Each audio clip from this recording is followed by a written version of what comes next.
kajing im las nam koridor ngate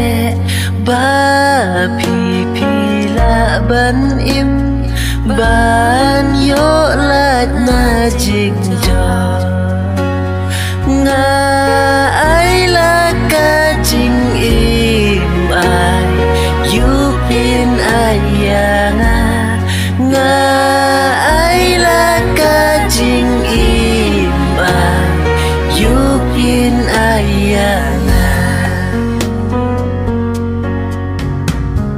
bun snem nga sha shi tom hala not ha kordit ba jing kmen bom jukut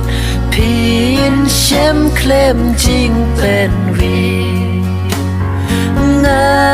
sha shi tom bun snem ka no pin sha ya nga sha shi tom bun snem ka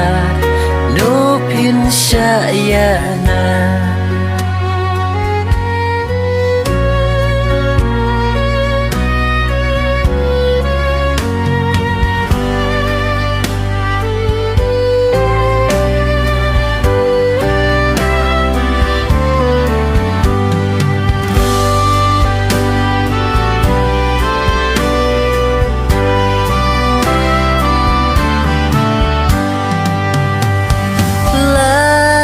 ying basuk haning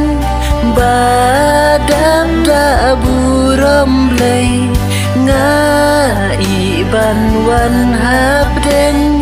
ki jinjar ka pertay baro ngala ino ay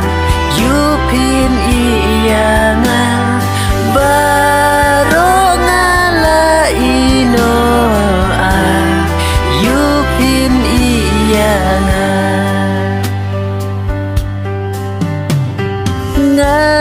sya na marjong pi ka kordit bom laong kurik thang tam ngadi